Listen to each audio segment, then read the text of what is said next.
that the Eternal has conquered for the community of Israel is cattle country, and your servants have cattle. They're Texans. It would be a favor to us. Yeah, cowboys in the Bible. Yay.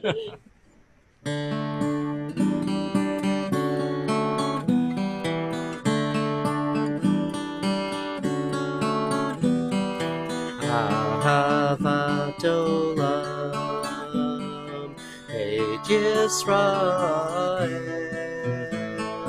Amcha havta Amcha havta Torah u'mitzvot Chukim u'mishpatim Otanu limadeta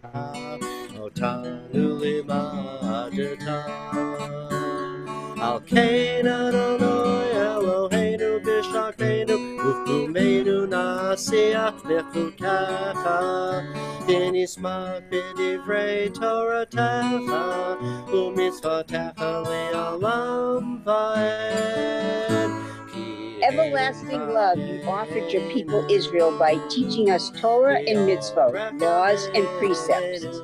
Therefore, Adonai our God, when we lie down, when we rise up, we will meditate on your laws and your commandments. We will rejoice in your Torah forever. Day and night we will reflect on them, for they are our life, and doing them lengthens our days. Never remove your love from us. Praise to you, Adonai, who loves your people Israel.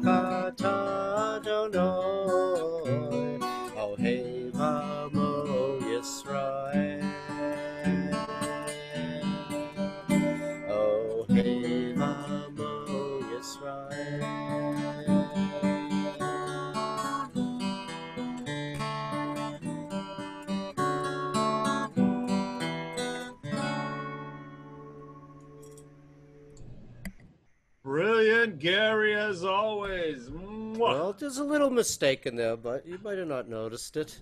This is actually a pretty big Torah portion this week, right? It's double. It's double. Yeah, I see Mike, Dr. Mike saying yes. Yeah, we have Matot Maseh. Yeah, so The last two portions of Bamidbar, the Book of Numbers. Okay, do you guys know why it's a double portion this week? I don't know. The reason is that we want to finish the Book of Numbers before Tisha B'Av. Ah. What is the reason why they would want to finish before Tisha B'Av? Well, because once the temple was destroyed, there was a huge period of mourning, and back then they did not read the Torah to anybody. Oh, This is back then. Oh. So remember, this is biblical time. This is pre-Zoom. Yeah. Oh, I really wouldn't have known that. Okay, so you remember that one of the things that they used to do when the temple was there is that every week they would actually read the Torah to the people so everybody could hear it, because nobody. That's very interesting. I didn't know that. So that was something new I've learned tonight. Thank you.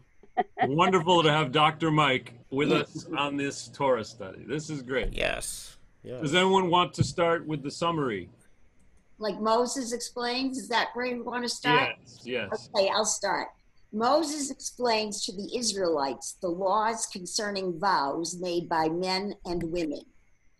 Israel wages war against the Midianites. The laws regarding the spoils of war are outlined. You can read the numbers. The tribes of Reuben and Gad are granted permission to stay on the east bank of the Jordan River. The itinerary of the Israelites through the wilderness from Egypt to Jordan is delineated, and that's in 33, 1 through 49. Moses tells Israel to remove the current inhabitants of the land that God will give them and to destroy their gods. The boundaries of the land of Israel are defined, along with those of the Levitical cities and the cities of refuge. Oh, two more. God makes a precise distinction between murder and manslaughter. That's very interesting. Yes, there is a difference. Seriously, what's the difference? We'll find out. Intent. Intent. All right, the laws of inheritance as they apply to Israelite women are delineated. All right. Does anyone want to start with the book of Numbers, verse 2, Moses? I'll do it. Okay. Moses spoke to the heads of the Israelite tribes, saying, "This is what the Eternal has commanded. If a householder makes a vow to the Eternal or takes an oath imposing an obligation on himself, he shall not break his pledge. He must carry out all that has crossed his lips. If a woman," this is where it gets a little bit discriminatory. "If a woman makes a vow to the Eternal or assumes an obligation while still in her father's household by reason of her youth, and her father learns of her vow or her self-imposed obligation and offers no objection," can you please bring it up? Thank you. Oops, not too far. Okay. "All her vows shall stand, and every self-imposed obligation shall stand. But if her father restrains her on the day he finds out, none of her vows or self-imposed obligations shall stand, and the Eternal will forgive her since her father restrained her." So what I want to understand, is it only done with the woman or the sons as well? Because it's saying if the woman was still in her father's house, what if the son was still in the father's house? Okay, I can take a crack at that. Okay. As far as the women were concerned, or the daughters, they were considered to be property of the father. Okay. The men, the men were not. I got it. Okay. All right. I'll continue reading because I'm aggravated. Okay. Want us to be aggravated too? If she would marry while her vow, if she should marry while her vow or the commitment to which she bound herself is still in force, and her husband learns of it and offers no objection on the day he finds out, her vow shall stand and her self-imposed obligation shall stand. But if her husband restrains her on the day that he learns of it, he thereby annuls her vow, which was in force, or the commitment to which she bound herself, and the Eternal will forgive her. The vow of a widow or a divorced woman, however, whatever she has imposed on herself, shall be binding upon her. That's really upsetting to me. I really want to understand that more. So too, if while in her husband's household she makes a vow or imposes her obligation on herself by oath, and her husband learns of it, yet offers no objection, thus failing to restrain her, all her vows shall stand, and all her self-imposed obligations shall stand. But if her husband does annul them on the day he finds out, then nothing that has crossed her lips shall stand, whether vows of self-imposed obligations, her husband has annulled them, and the Eternal will forgive her. Every vow and every sworn obligation of self-denial may be upheld by her husband or annulled by her husband. If her, please go up. Yeah. Thank you. I'm ready for, okay, go ahead. It went up too good. If her husband offers no objection from that day to the next, he was upheld all the vows or obligations she has assumed. He was upheld them by offering no objection on the day he found out. But if he annuls them after the day he finds out, he shall bear her guilt. Oh, good. I'm glad something happens to him. Is anyone thinking? Is anyone thinking of the Fiddler on the Roof right now? You gave each other. Who asks you? I'm the father. What I can't understand is what kind of vows would somebody make that would be contradictory to her husband or her family life? I mean, I don't understand. But they didn't mention what they were. No, but it has to have been pretty serious. You know. Yeah. Okay, I can answer one. Okay, go. A vow of marriage. If the daughter wants to marry somebody that was not acceptable to the father could say, no, you cannot marry that person. Okay, but to take it one step further, what if they were married and she thinks she has a lot of words for him, so she doesn't tell him what she's going to say, and she says it, and then he doesn't like it, then he can annul it. Is that it? He can say, I don't want it to happen. Okay, all of this would have happened while the daughter was still in the family unit. Once she got married, she was out of the father's will. So then it was the husband who had the final word. Right, right. I told you it was a little bit discriminatory. I don't think it's a little. I think it's a lot. A lot. Women were treated like chattels, and that is very annoying. Property. Okay, but don't forget, this goes back 3,000 years. That's great. No Thank you, Dr. Mike. excuses. No excuses. That's why, and let's not get into cancel culture, right? I mean, we know this, and these things. I mean, granted, I think things have changed, times have changed. Tradition. But I want to each other mention up. If I say you will, you will. mention something that's really quite apropos for today. Just think about it. You just said 3,000 years ago, okay, that's the way it was then. But the blacks are saying that a lot of those statues are going down because of what happened to them when they were slaves and how they were treated. So I think it's actually quite interesting that there are people that don't feel that it's important now to do that because they want to revere the history, even though it wasn't a great history. So I think that's really interesting because there is somewhat of a parallel to that if you think about it. Yeah, absolutely. Yeah, right. Can we carry on then? I'm sorry. Cynthia, that's okay. It's a lot. We got a double portion, guys. We got a. How about Cynthia? Single Can you portion. hear me all right? Am I muted or not? No, you're good. You're good. We Okay. hear you. Beautiful. Those are the laws the Eternal enjoined upon Moses between a husband and his wife, and as between a father and his daughter while in her father's household by reason of her youth. The Eternal One spoke to Moses, saying, "Avenge the Israelite people on the Midianites, then you shall be gathered to your kin." Moses spoke to the militia, saying, "Let troops be picked out from among you for a campaign, and let them fall upon Midian to wreak the Eternal's vengeance on Midian. You shall dispatch on the campaign 1,000 from every one of the tribes of Israel." There's an awful lot of people out there. Yeah. So 1,000 from each tribe were furnished from the divisions of Israel, 12,000 picked for the campaign.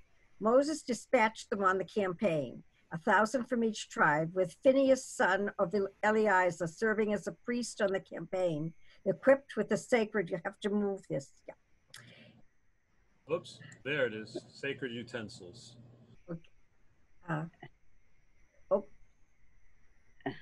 Equipped with the sacred utensils and the trumpet for sounding the blasts.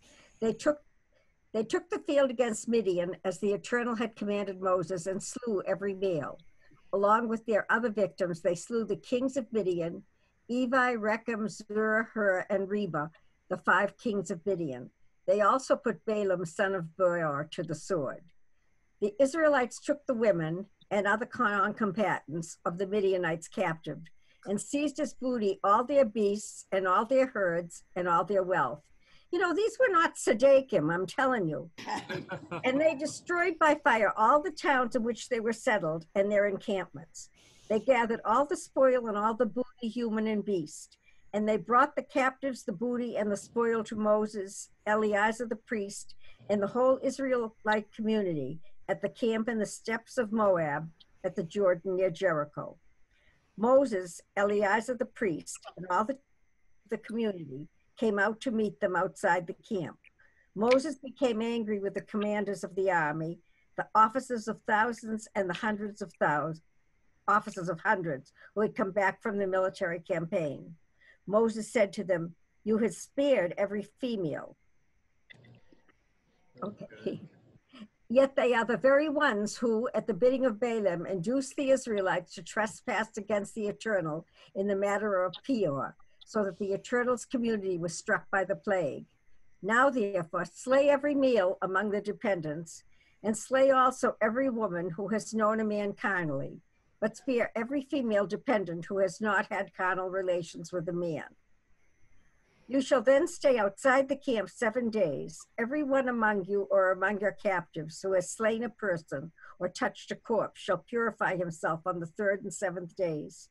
You shall also purify every cloth, every article of skin, everything made of goat's hair, and every object of wood. Eleazar the priest said to the troops who had taken part in the fighting, "This is the ritual law that the Eternal has enjoined upon Moses: gold and silver, copper, iron, tin, and lead. Any article that can withstand fire, these shall you pass through fire, and they shall be pure, except that they must be purified with water of lustration." Oops. Okay. "And anything that cannot withstand fire, you must pass through water. On the seventh day, you shall wash your clothes and be pure, and after that, you may enter the camp." Okay. Can we stop for a second? What does everyone think of this? I mean, it is pretty harsh, I'd say. Awful. Heavy. It's heavy. It's heavy. You know what? You know what's interesting? I think part of it is because in these parshas we also get into the idea of sanctuary cities and the difference between murder and manslaughter. And like I said, intention. And the Torah specifies, like, if you take like a stone to, shed somebody's blood with malice, like, you should be put to death. But there are also the sanctuary cities, as we'll read, that were set up in case somebody accidentally, and I won't get into all the details of that now, but even here, when now Moses is upset, he's almost telling them, "You didn't kill enough. Yeah. You killed all the, you still got some killing left to do." But it's like, I'm just saying, not that I'm, they were ordered by God, like God told them to do it, and then he ordered them to do it, the people that were able to fight. But also in the Torah, after they fight, Moses tells them, like, that they're supposed to stay outside the camp, like, for a week if they've killed anybody or had touched a corpse, because they're supposed to not be able to enter without sin. So it's almost like, it's pointing out, almost like, as gruesome and harsh as it seems, but it's pointing out, like, the difference between, like, murdering somebody. In this case, it's like they're killing, but they're doing it, like, in battle. They're doing it because God ordered them to. They're not doing it, like, because they're psychotic serial killers. It's a methodic killing. It's a methodic killing, is what I. Yeah, but I think it's pointing out, like, but I think it shows the difference between. I think it helps, like, show the difference between murder and manslaughter. Right. I mean, like, not every killing is murder. Right. But also, I think too, one of the things that I often think about, because it's harsh for me to think about, wow, God is really getting in there, and he's laying, he's setting aside somebody's customs, I feel like. And if we go back to there's some history here when he talks about Balaam and how Balaam kind of goaded the Midianite women to interact with the Israelite men, and it was really about idol worship. It was really about false god worship, as well as the sexual relations. And I think that idol worship is really a key component to all of this violence, if you will, because it's really important, and I say that from my own Christian perspective, because if and we don't really get it until we get into Deuteronomy, when Moses, he lays clear why this pagan idol worship is so bad, and it's because they were actually sacrificing children to their gods, and that is something that I can somewhat understand a little bit from our modern day perspective, where God does not want that tradition from these pagans to actually be part of anything that he wants going forward. So when he says eliminate everything, he's really meaning in my mind, this is just my opinion, we're all just saying our opinions here. It means to me that it just means no one can even have a memory of what was going on back then. That's how bad I believe it must have been. So anyway, but today we're all modern and we're all together. Just my opinion. I see a lot of people like, Interesting, because this is almost like wholesale slaughter.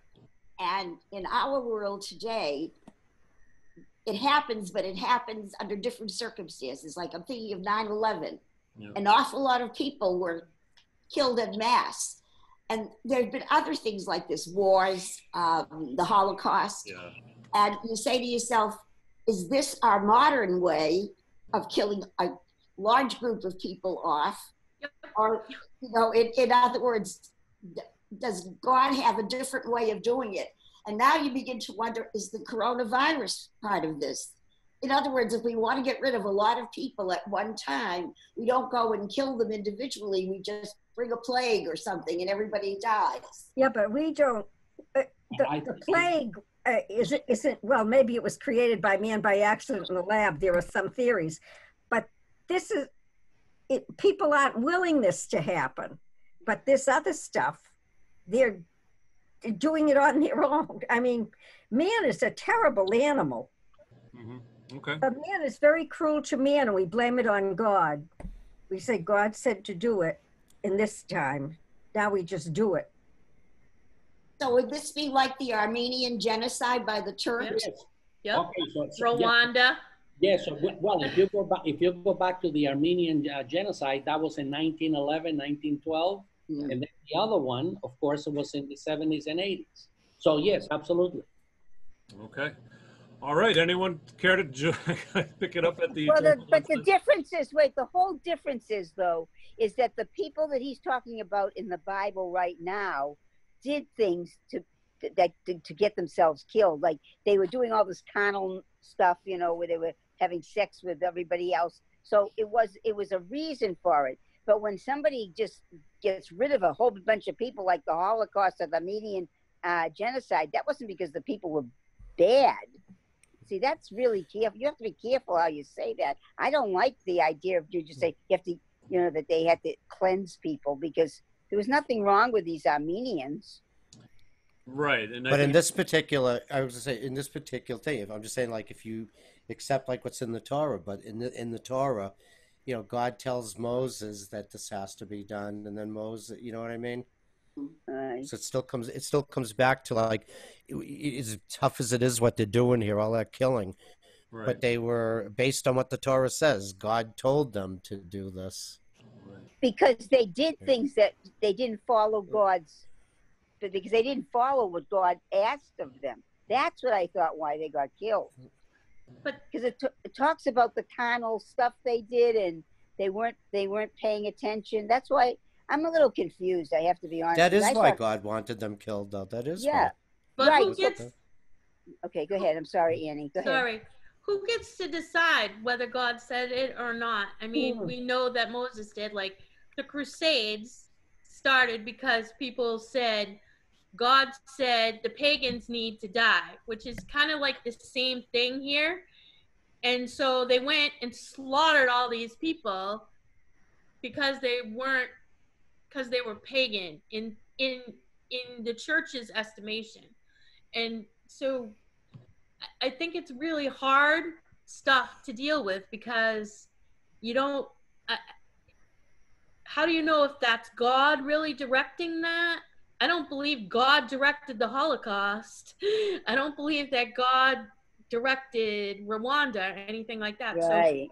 So, you know, like back here, we know Moses was the prophet. We know Moses was being told what he was supposed to do.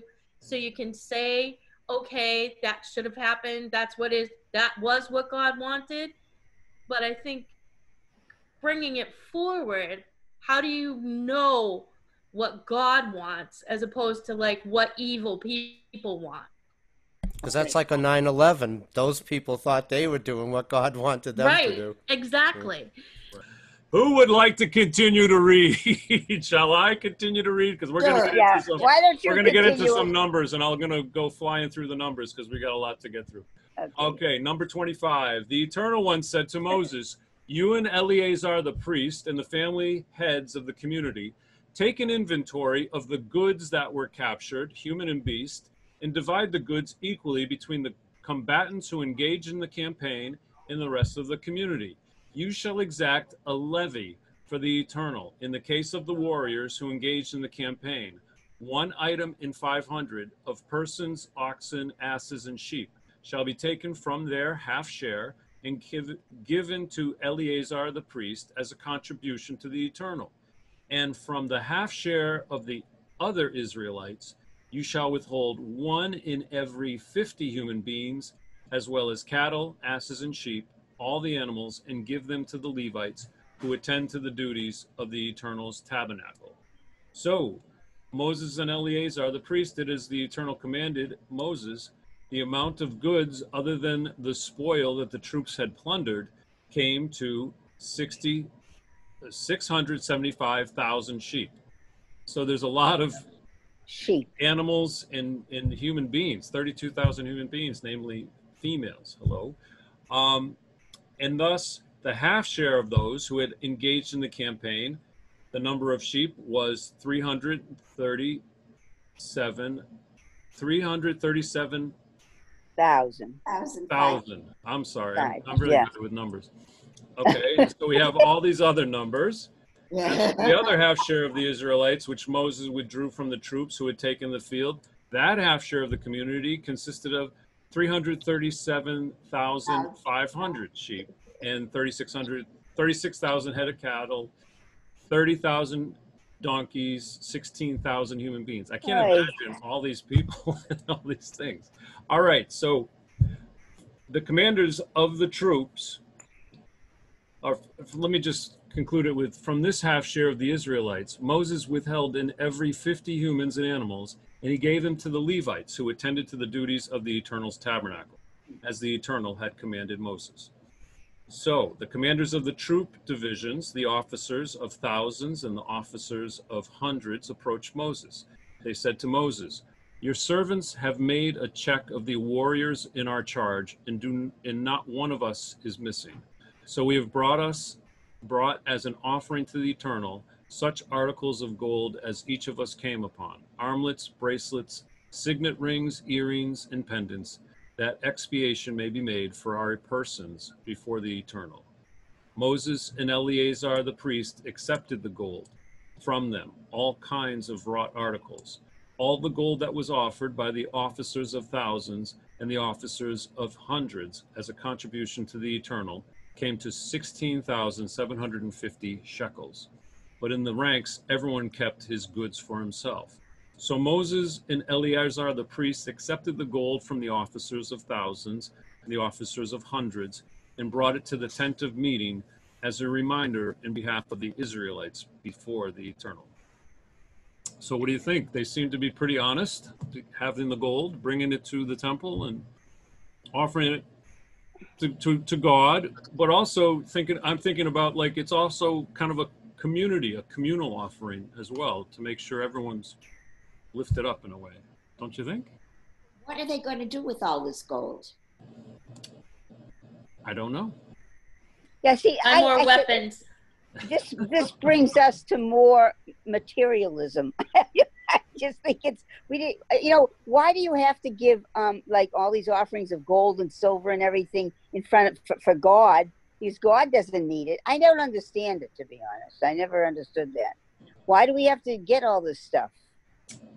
Well, I would say that it's a nice ritual to say, like, I'm not going to keep it for myself, but I'm going to give it to the Eternal, so that in case somebody else might need it, maybe the priest might have Okay, that's different. I mean, I'm just using my imagination at this point, but I'm assuming that because there's such a focus on doing things for God, that I think that's part of how they have that community. The community was based around their ideas and beliefs of what God is and what God was, and I do believe they're trying really hard. And we still bring our donations and give to God, in different ways. Yeah. Right, to keep the temple going and everything. Yeah, different things like that. Yep. Yeah, but we have an economy that thrives on this. I mean, we can translate it into material things, and if we have a person who's really dire need, can donate money, and the money can go to buying things to help that person. The thing is, what kind of exchange would they have had then, and with whom? Well, I think that's probably where this comes from, where our modern ideas of community sharing and picking each other Charity. up comes from, perhaps. Well, that makes me feel better than thinking that these guys that were in charge were taking in all the gold and living the life of luxury. I would prefer to think that. I love you, Teruma. Cynthia. I love you. You're so cool. I'm not sure that life was a luxury at that time anyway. No, it wasn't. It wasn't. All right. Does anyone want to read from 32:1, the Reubenites and the Gadites? I'll read. All right, Amy. The Reubenites and the Gadites owned cattle in very great numbers. Noting that the lands of Jazer and Gilead were a region suitable for cattle, the Gadite, am I saying that right, and Reubenite leaders came to Moses, Eleazar the priest, and the chieftains of the community and said, Torah, Dibon, Jazer, Nimrah, Heshbon, Eliyalah, Sabam, Nebo, and Bayon. Wow. Nice. Very The good. land Woo. that the Eternal has conquered for the community of Israel is cattle country, and your servants have cattle. They're Texans. It would be a favor to us. Yeah, cowboys in the Bible. Yay. If this land were given to your servants as a holding, do not move us across the Jordan. Moses replied to the Gadites and the Reubenites, are your brothers to go to war while you stay here? Why will you turn the minds of the Israelites from crossing into the land that the Eternal has given them? That is what your fathers did when I sent them from Kadesh Barnea to survey the land.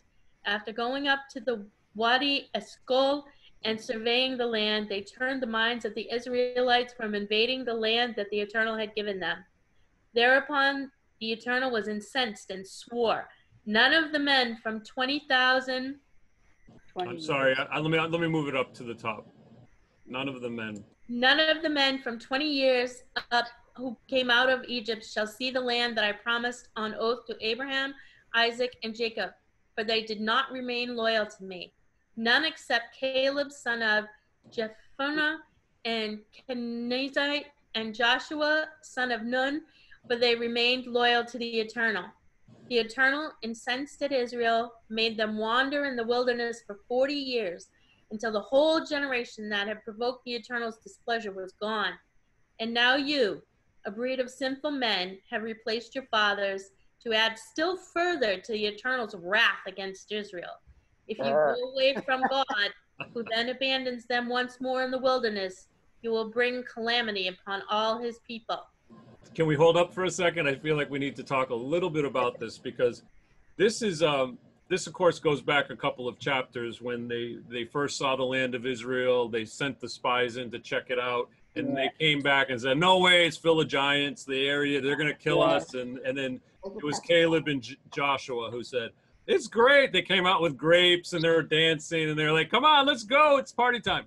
Now, to me, this is so important, because I was just thinking about this the other day. It might have been in the shower, who knows? But I was just thinking, like, what if the Israelites at that point in time, what if they did go into the land of Egypt? I mean, the land of Israel. What if they did go into the promised land at that first time?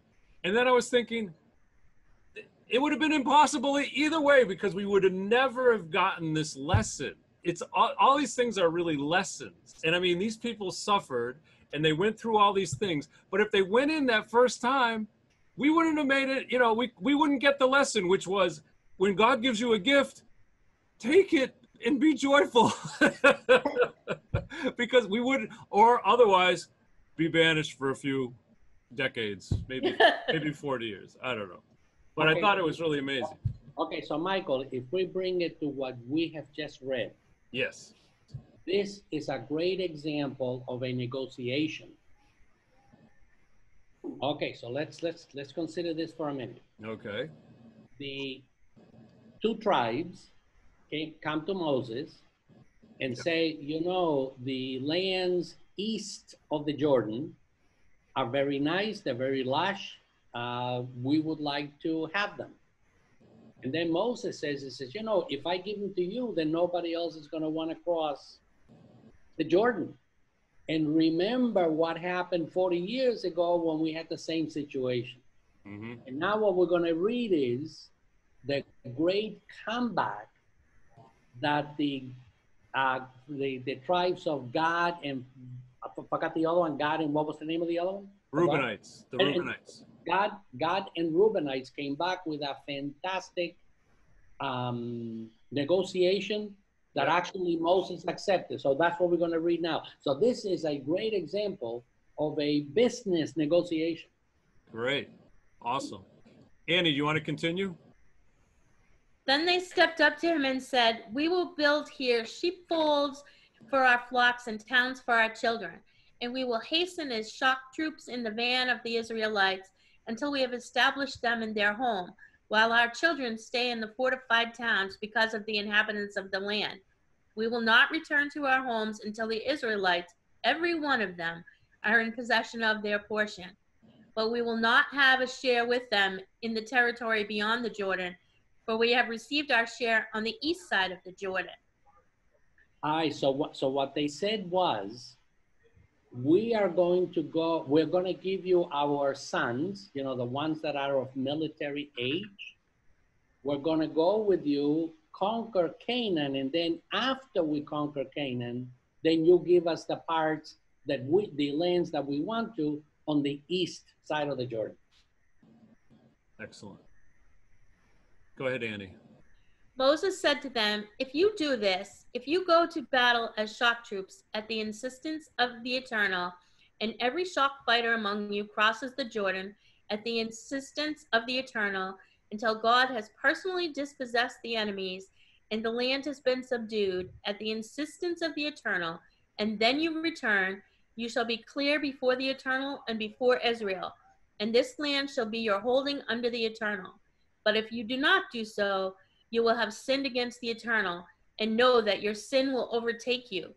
Build towns for your children and sheepfolds for your flock, but do not do what you have promised." The Gadites and the Reubenites answered Moses, "Your servants will do as my Lord commands. Our children, our wives, our flocks, and all other livestock will stay behind in the towns of Gilead, while your servants, all those recruited for war, cross over at the insistence of the Eternal to engage in battle as my Lord orders." All right, so to summarize that, what they said to him is, the women, the older folks, and the children are going to remain in this land, but we're going to give you the military men. They're going to be the shock troops. In other words, we're going to be right up in front. And if we win, then this land becomes ours. That's great. And it also gives us another really great example of how Moses is, he's such a great, he can figure things out. He goes up to God too and says, "Don't kill these people. What will everyone say if you brought them out of Egypt?" And, he's the perfect leader in so many ways. There's so much we can learn from Moses. It's beautiful. It's beautiful. What else? What's interesting, though, all those years, you'd think that they would have learned that God follows through from what he promises. So at that point, there really shouldn't even be hesitation.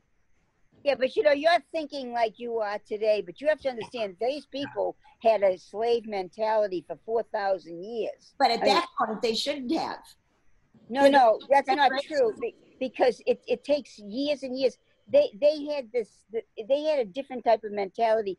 They didn't have the education you had and everything. It's a very different way. They were doing things new that they've never done before, and everything was tested all the time for them. So I can understand how they could want to kind of do devious things. I'm kind of like that type of person. I would try to find a shortcut. I know myself. No, so I can have compassion for those people and why they didn't believe even after all these tests that they had, because it's hard when you're still constantly getting challenged. I can understand that. They were still mentally in Egypt, they were they were still mentally in Egypt. I really understand that. Yeah, they didn't have to make any decisions or do anything back then. Mm-hmm. They didn't have the wherewithal that we have over generations of time. It's very hard for us to think of what it was like for them. I know, and Cynthia always brings up that great fact that there's so many. I mean, to have that kind of, to have this crossing through the desert and to try to Right. keep everyone together with tens the of thousands, tens of thousands. yeah, Right. Yeah. hundreds of thousands. Hundreds of thousands. Yes. Does anyone want to continue, or does anyone want to say anything? Myrna or? Well, I just keep thinking that by then there should have been more of a, we follow God and God does right by us. I just think that mentality should be there by now. Okay, we can agree to disagree. That's all. Actually, when you popular thing, God's time, not your time. You know, they knew, probably knew or had faith that it was going to happen, but it wasn't happening fast enough. So they lose their, you know, like, darn it, and then they start grumbling and doing all that. A perfect example for Myrna is, Myrna, you know, you really have gone through quite a few health challenges, and sometimes you said, I can't take this anymore, you know, and you think, well, gee, you know, you've gone through it enough to know that, well, it'll maybe get better or whatever. But it's hard when you're going through it. That's all I'm trying to give you the example of. I agree with you. I agree with you because I know I have said myself, oh my God, this is going on and on and on too much, and it's very difficult. But getting back to this, I still think that there should have been a little more trust.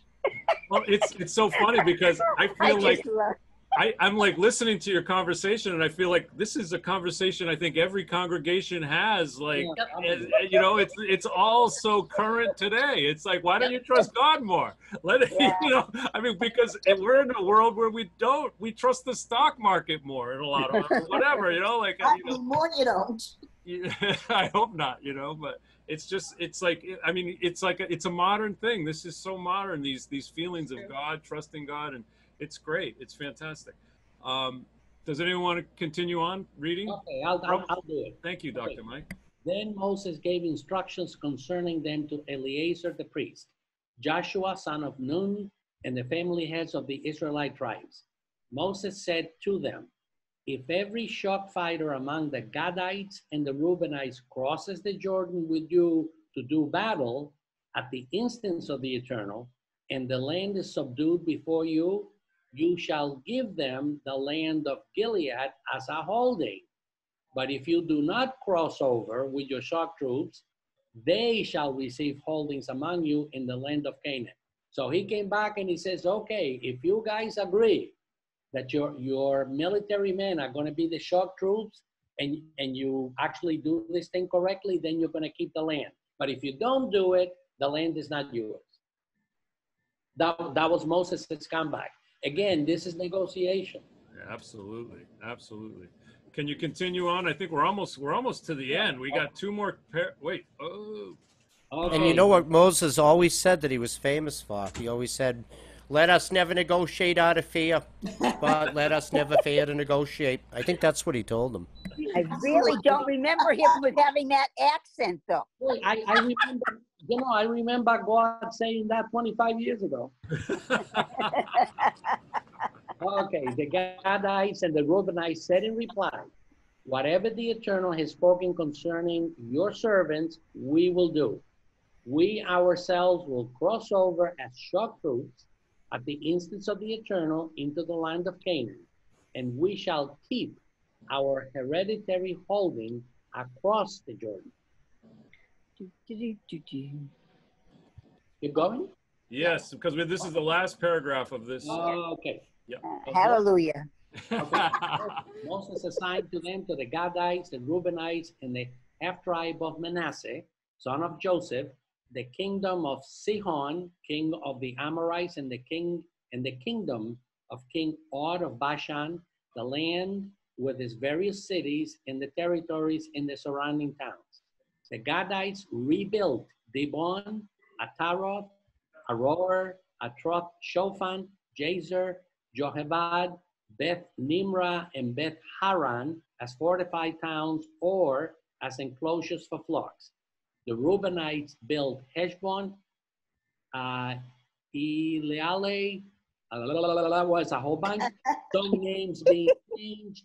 They gave the wrong names to time. In other words, they kept building. The descendants, Machir, son of Manasseh, went to Gilead and captured it, dispossessing the Amorites who were there. So Moses gave Gilead to Machir, son of Manasseh, and he settled there. Jair, son of Manasseh, went and captured their villages, which he renamed Avot Jair. And Novoah went and captured Kenath and its dependencies, renaming it Nobah after himself. So everybody kept their word. Hey, by the way, do you remember what the land was? How they distributed the land among the 12 tribes? Wasn't it by casting lots? No. No? No. It had to do, number one, with how many people were in the tribes. Yeah. So the larger the number of tribes, the larger the number, the greater the amount of territory that they had. There were 3 or 4 different things. They had nothing to do with casting lots. Really? No, you're thinking of another part in the Bible. Okay, I don't know if we can do it, but can you make me a host so I can share something with you? Okay, let me see what I can do here. Yeah, it depends what you're sharing, Dr. Mike. No. Whoa. Oh, hello. And now, ladies and gentlemen, the host of our show. Oh, here it is. Hey. Oh, there it is. Oh, got it. Now that's really cool. That is Oh, I cool. like that, Mike. Thank you. That's a great illustration. Well, I love it. I love it. Well, don't say anything until we go through it, but if you take a look at it. All right. I get a lot of it by the Reader's Digest version here. Oh, okay, so here's the Jordan, right? Yeah. It's the Dead Sea. Yeah. When we crossed right over here. Okay, right on top of the Dead Sea. But if you take a look, here's Gad and here's Reuben, the 2 tribes that we have been talking about. Yeah. Wow. Look at that. And the big one is Manasseh. And Manasseh is a big one. Yeah. And Judah It's a biggie. Yeah. was also a biggie. Now, interestingly enough, because we couldn't do it, Moab was still there. Wow. Even though that's not a tribe. That's great. Yeah, it's interesting but Ruth came from the Moab tribe. Yes, but remember that she converted. Yeah, that's true. Yeah. And through her, we ended up getting King David. I know. Oh. I didn't realize that the Philistines were that close to Judah. Okay, now the Philistines, which is now the Gaza Strip, Yeah. right here. Right. Gaza Strip right here. Interesting. So they were next to Judah and below Dan. Okay, say it again. Looking at this, they were below Dan, or Don, however you want to pronounce Dan. it. Yeah. And beside Judah and Simeon, right there. Right. I mean, right smack dab against Judah, really. Right, and you remember that once the 10 tribes disappeared, Right. we ended up with Judah. Actually, we ended up with 2: the tribe of Judah and the tribe of Benjamin. Oh, Those yeah. are the 2 that were left. Really? Now, here is a little biblical trivia question for you. If you count the number of tribes here, not Moab, there's 12. Right. That's what we had, the 12 But there tribes. were actually 13 tribes. Not Because 12. the Levites. Bingo. Yeah, the Levites. Yeah, the Levites. And the reason why the Levites are not here is that the Levites didn't get land. That's So right. when we're Very interesting. Yeah. okay, so when we say the 12 tribes, what we mean is the 12 tribes who got land, Mm-hmm. and the 13, the Levites, had no land. That's why so there were actually 13 tribes. But can I ask you something? What about the Kohanes? for you. What about the Kohanes? The Kohens are part of the Levites. Oh, the part of Levites. Okay. Okay, so I'm gonna, question. I don't know if you can answer this. I'm going to give it back to you, Mike. Oh, I have a question of you. You know how, like when, who was it? Oh, back then, it seems like you didn't, if you married outside of your tribe, you were intermarrying. And like when Ruth was supposedly going back to home, you know, her home to find somebody and marry there, and she wouldn't leave Naomi. Yeah. But otherwise, there have been other situations where the person was actually told to go and go to my tribe and find a woman for my son. I'm trying, who am I thinking of? That, oh. Rebecca and thank you. Right. Yeah, so what I was going to ask you, was there intermarriage among people of different tribes, or did they always seem to stick to one of their own tribe? Okay, my opinion is that even though the Bible doesn't say that, but obviously that was happening. I think that what the Bible is trying to do is to say you must remain, you know, as a unit, you must remain with unity, because we believe in one God. We are monotheists and everybody else is a polytheist. So stay away from them, because otherwise, you know, you're not going to be pure. So the Bible is saying that, but I am sure that there was all kinds of, you know, us going to other tribes and other tribes coming over to us. I'm sure of that. Yeah. So, who was it? It was Manasseh and Ephraim. They split the tribe of Joseph in two to make the 12, and Levi got the... Okay. Who would like to read the marches? Masai. Anybody? I can do it. I will. Oh, okay. Go ahead, Myrna.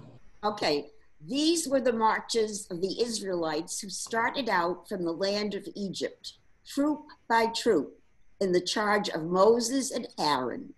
Moses recorded the starting points of their various marches as directed by the Eternal. Their marches by starting points were as follows.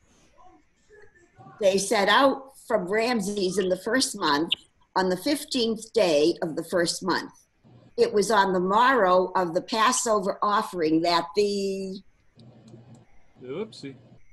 All right, wait a minute. That the... Israelites. Oh, Israelites started out defiantly in plain view of all the Egyptians. The Egyptians, meanwhile, were burying those among them whom the Eternal had struck down. Every male firstborn, whereby the Eternal executed judgment on their gods. The Israelites set out from Ramses and encamped at Sukkoth, yeah. They set out from Sukkoth and encamped at Etham, which is on the edge of the wilderness.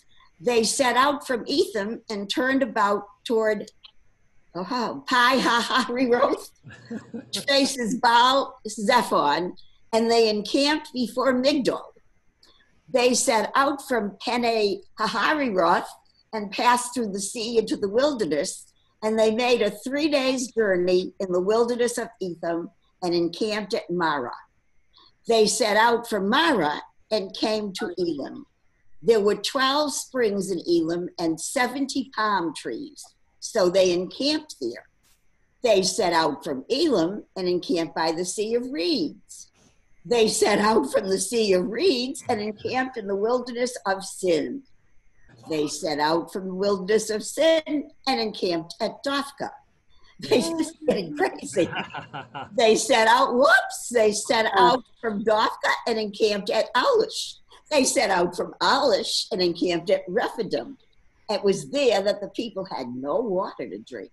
So they set out from Rephidim and encamped in the wilderness of Sinai.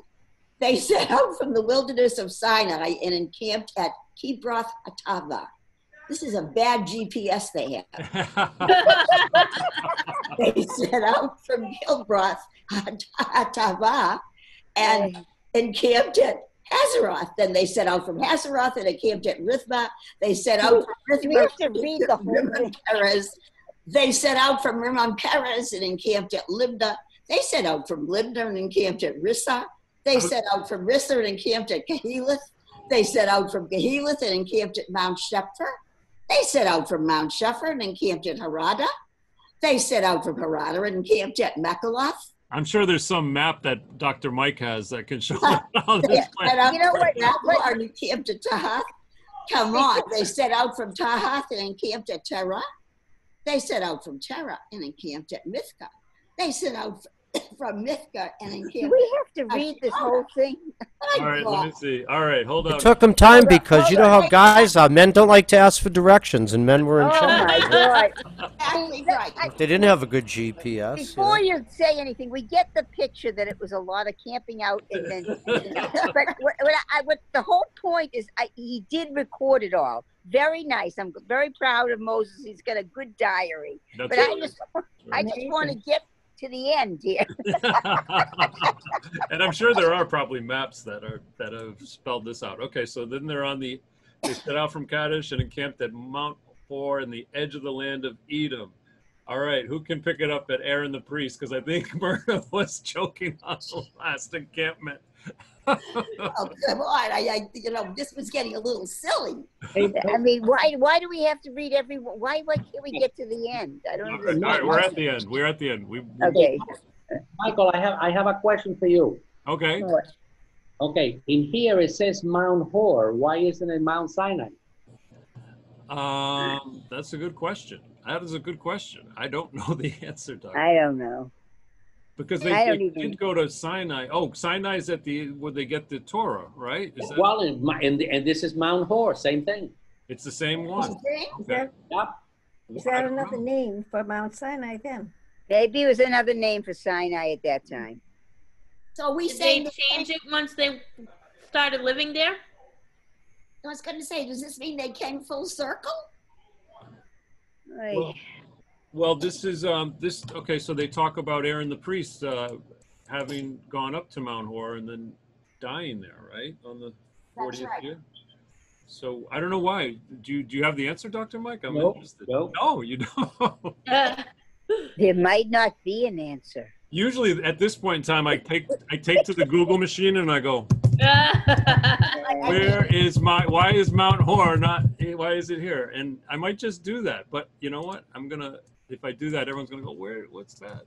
We'll all do it afterwards. Yeah. We'll figure it out later. Okay, they were okay. As far as I know, Mount Hor is the same as Mount Nebo because they were on the eastern side of the Jordan River. Yeah. We're all up top of Mount Nebo, looking over the promised land into Canaan. I think that's what it is. And that's where Moses died, right, on Nebo. Well, and so did Aaron. Yeah, Aaron was 123 years old. Well, that's another question for all of you guys. Do you really believe that these guys lived to 120 years? I do. Tell you, Yes. we're getting closer. There were some people that had just died at 103, and then somebody at 108. Maybe now. Yeah. Well, No, it goes back to what I was saying. They had the best produce, the best meats, and everything for God, and they were healthy people. These were like They weren't eating Twinkies or anything. and wait, they had a lot of exercise and walking. Yes, and no GMOs. Everything was organic. There wasn't any pesticides. It was. They were living the high life. They didn't even know. Well, obviously, I'm not going to make it because going up on Route 1, I stopped at every restaurant. Absolutely. You can leave me out. Oh my gosh, Gary, could we? You want to pick it up, Gary? Where are we? Number 38. 38. Oh, yeah, Aaron the priest. Aaron the priest ascended Mount Hor at the command of the Eternal and died there in the 40th year after the Israelites had left the land of Egypt on the first day of the 5th month. Aaron was 123 years old when he died on Mount Hor. And the Canaanite king of Arad, who dwelt in the Negeb, in the land of Canaan, learned of the coming of the Israelites. They set out from Mount Hor and encamped at Zelmah. They went from Zelmah and camped. They set out from etc., etc. They were setting out and camping Thank you. at Thank all these different places, all right. over the place. Oh man, they did so much setting out and so much camping. Do you want to take it from 50? All And right. when was, Okay, by the way, Michael, I have just asked Rabbi Google, have I Google? Yeah. and Rabbi Google says Mount Hor is the name given in the Old Testament to two distinct mountains. One borders the land of Edom in the area south of the Dead Sea, and the other one is by the Mediterranean Sea at the northern border of the land of Israel. Bingo. Okay. Yeah. Very good. Excellent. Very nice. So, are we still out in the encampments? Yes. So we're never gonna get out of there. Well, I think we're kind of, we've come to the end, because this is where. Okay, why don't I do the anyone? Let me start this one. In the steppes of Moab at the Jordan near Jericho, the Eternal One spoke to Moses, saying, "Speak to the Israelite people and say to them, when you cross the Jordan into the land of Canaan, you shall dispossess all the inhabitants of the land. You shall destroy all their figured objects. You shall destroy all their molten images, and you shall demolish all their cult places. And you shall take possession of the land and settle in it, for I have assigned the land for you to possess. You shall apportion the land among yourselves by lot, clan by clan. With larger groups increase the share, with smaller groups reduce the share. Wherever the lot falls for it, that shall be its location. You shall have your portions according to your ancestral tribes. But if you do not dispossess the inhabitants of the land, those whom you allow to remain shall be stings in your eyes and thorns in your sides, and they shall harass you in the land in which you live, so that I will do to you what I plan to do to them." Ooh. Yikes. Whoa. Yikes. Whoa. Whoa. Whoa. All right. Anyone want to care to pick it up at 34 to 1? Verse 1. I'll read it. 31, 34, 1. Yes. Okay, the Eternal One spoke to Moses, saying, instruct, wait, I gotta make this a little bigger because I can't read it. Okay. Instruct the Israelite people and say to them, when you enter the land of Canaan, this is the land that shall fall to you as your portion, the land of Canaan with its various boundaries. Your southern sector shall extend from the wilderness of Zin alongside Edom. Your southern boundary shall start on the east from the tip of the Dead Sea. Your boundary shall then turn to pass south to the ascent of Akrabim and continue to Zin, and its limits shall be south of Kadesh Barnea, reaching Hazar Adar and continuing to Azmon. From Azmon, the boundary shall turn toward the Wadi of Egypt and terminate at the sea. For the western boundary, you shall have the coast of the Great Sea that shall serve as your western boundary. Is the Great Sea the Mediterranean? I think you're right on. Yes. I think it is. Okay. Yeah, All right. perfect. Okay. From the Great Sea to Mount Hor. From Mount Hor, draw a line to Lebo Hamath and let the boundary reach Zedad. The boundary shall then run to Zephon and terminate at Mazah Inan. Then that shall be your northern boundary. For your eastern boundary, you shall draw a line from Hazar Iman to Shepam. From Shepam, the boundary shall descend to Riblah on the east side of Ain. From there, the boundary shall continue downward and about on the eastern slopes of the Sea of Chinnereth. The boundary shall then descend along the Jordan and terminate at the Dead Sea. At that point, what the hell with this? Okay, I'm sorry. I'm sorry. I'm really losing it.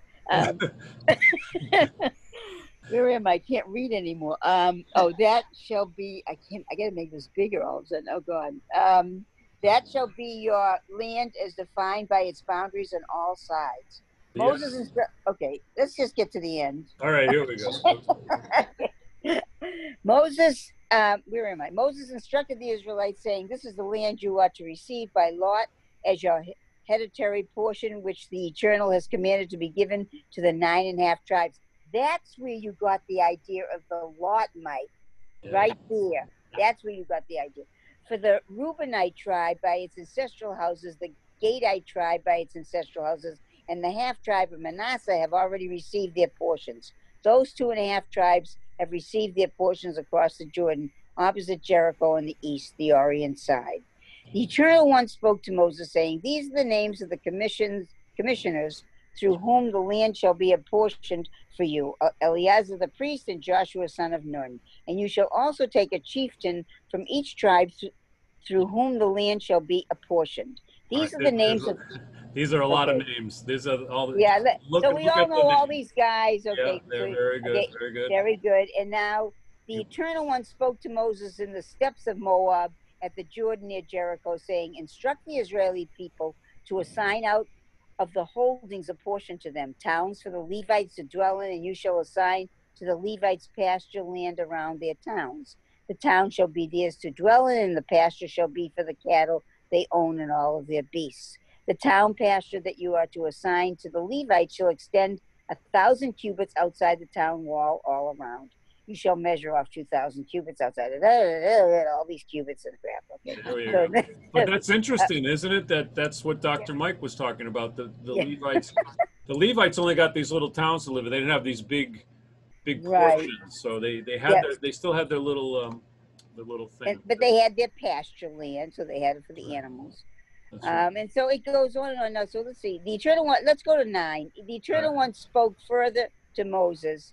"Speak to the Israelite people and say to them, when you cross the Jordan into the land of Canaan, you shall provide yourself with places to serve you as cities of refuge, to which a meal killer who has slain a person unintentionally may flee." See, that's what they're talking about, murder and killing somebody. It wasn't, he didn't mean to do it. "The city shall serve you as a refuge from the avenger, so that the killer..." Oh goodness, I'm sorry. What happened is somebody's trying to call me and my phone just closed out. I'm not going to answer it, but I don't know. Okay, let me see if it comes back. Hold on a minute. There you go. Okay. Oh, I got it. Good. I'm back. Okay. Where am I now? Number 12. The city. Number 12. Okay. "The city shall serve you as a refuge from the avenger, so that the killer may not die unless he has stood trial before the assembly.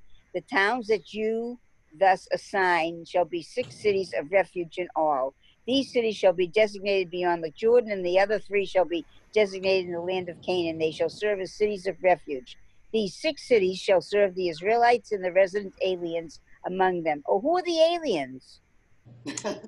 No, I'm serious. The strangers. Okay. Okay, the strangers. Okay, so that any man who slays a person unintentionally may flee there. "Anyone, however, who strikes another with an iron object so that death results in is a murderer. The murderer must be put to death." So even if by accident you hit somebody with an iron object, you're now a murderer.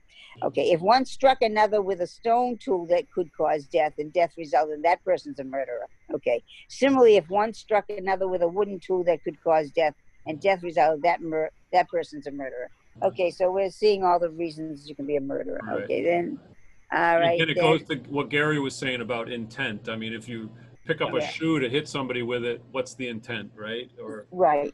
All right, so let's go down. Yourself. What's that? What if you were trying to protect yourself? That's right. Self-defense. Self-defense. I don't know if they got to that part, but no, they do. There is something I remember reading in. There is somewhere in the Torah where it says if somebody comes into your house, that if you are being attacked, if it's self-defense, it's not murder. It's if somebody comes into your dwelling, like that's not supposed to. Oh. You have the right. That's self-defense. Yeah, right. Mm-hmm. So I don't remember where, but I read it in the Torah. Says if a man pushes without malice, a forethought, or hurled any object at the victim unintentionally or inadvertently dropped upon the victim any deadly object of stone, and death resulted, though not being an enemy and not seeking to harm, in such cases the assembly shall decide between the slayer and the blood avenger. The assembly shall protect the killer from the blood avenger, and the assembly shall restore him to the city of refuge to which he fled, and there he shall remain until the death of the high priest who is anointed with the sacred oil. But if the killer ever goes outside the limits of the city of refuge to which he has fled, and the blood avenger comes. Please go up. Thank you. Where am I? Blood avenger comes upon him outside the limits of the city, and the blood avenger kills the killer. There is no blood guilt on his account, for he must remain inside his city of refuge until the death of the high priest. After the death of the high priest, the killer may return to his land holding. Boy, that's a long time. What if the guy lives a long time? So such shall be. What if he doesn't, though? If he doesn't, then you're off. You're off. You're right. Away. You're off the hook. It could go either way. You know? Can we talk about this a little bit, because there's a lot. There's a lot here to talk about, and as Gary was saying, there's so many different variables, right? There's variables, but the big thing for me that I really got out of this is that they were really trying to set up some system of law and order, and it probably is the basis and foundation for all the laws that we have now. And I'm just going to point out one thing that a lot of people, think, oh, well, if we didn't have all these laws and everything, well, did you hear about the CHOP, that place in Seattle, which was off they took it as part of the city. It was like a protest zone where there was no police and everything. Well, they broke it up recently, about a week or two ago. And one of the things that people said is it started to be like the people that were in there explained that it became like a militant cult where there was no rules. People were getting killed in there. They couldn't get the ambulances in there. So this kind of, when we're reading these rules, it's so important to try to keep society at a place where everyone can kind of say, okay, and you can even see in here they talk about an assembly, where an assembly comes in and almost like a jury, and needs to decide, okay, well, what was the intent there and what was the intent there? Right. So you can really see these things starting to form, and it's really important. I mean, as much as it's it can be like, well, the high priest died, so you're off after 2 weeks. And you also read later too that you can't, like, in other words, it has to be more than one witness to determine that somebody did something with malice. As a matter of fact, Gary, on 30, you're actually going to see part of it. Oh, you want to read it, Gary? Yeah. If anyone says a person, the killer may be executed only. That's right. On the evidence of witnesses, but the testimony of a single witness against a person shall not suffice for a sentence of death. So you got to have more than one for a death sentence. Perfect. Wow. Do you want to continue on there, Gary, at number 31? I'm just going to bring it all the way to the top. Yep. Okay. You may not accept a ransom for the life of a murderer who is guilty of a capital crime. A murderer must be put to death. Nor may you accept ransom in lieu of flight to a city of refuge, enabling a man to return to live on his land before the death of the priest. You shall not pollute the land in which you live, for blood pollutes the land, and the land can have no expiation for blood that is shed on it, except by the blood of the one who shed it. You shall not defile the land in which you live, in which I myself abide, for I, the Eternal, abide among the Israelite people. The family heads in the clan of the descendants of Gilead, son of Machir, son of Menashe, one of the Josephite clans, came forward and appealed to Moses and the chieftains, family heads of the Israelites. They said, "The Eternal commanded my Lord to assign the land to the Israelites as shares by lot, and my Lord was further commanded by the Eternal to assign the share of our kinsman Zelophehad to his daughters.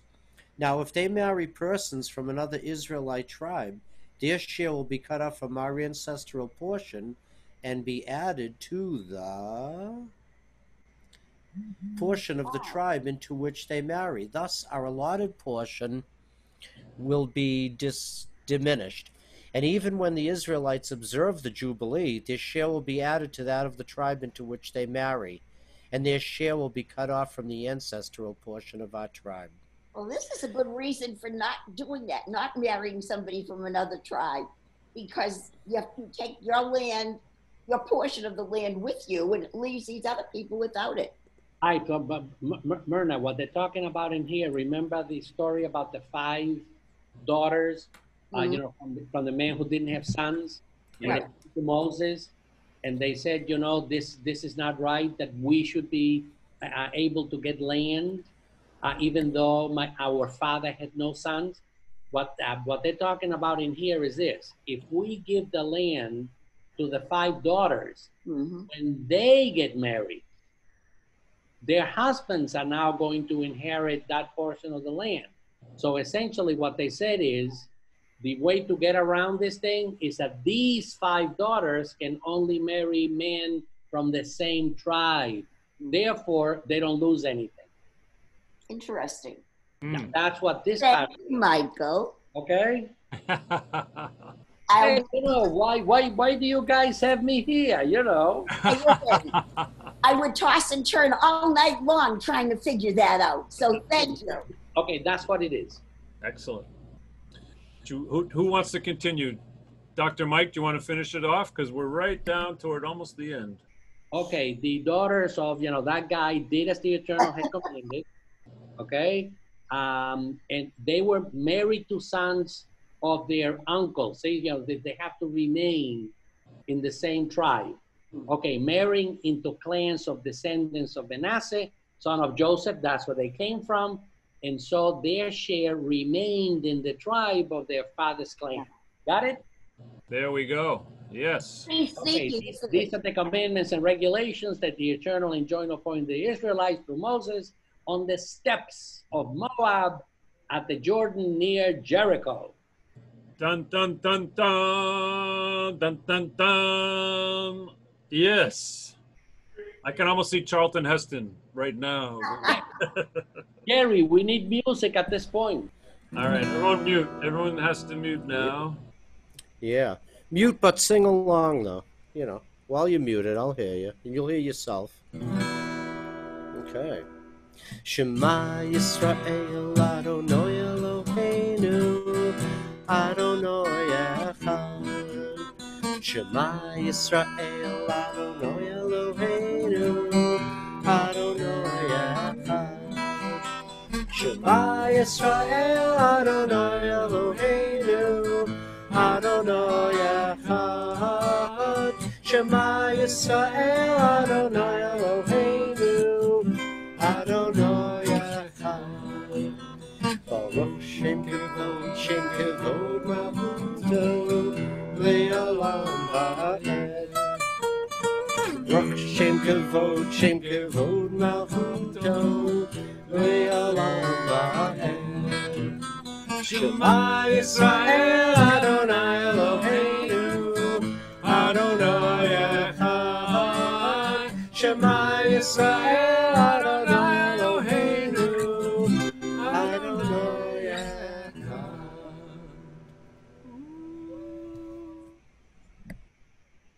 Beautiful, Gary. Wonderful.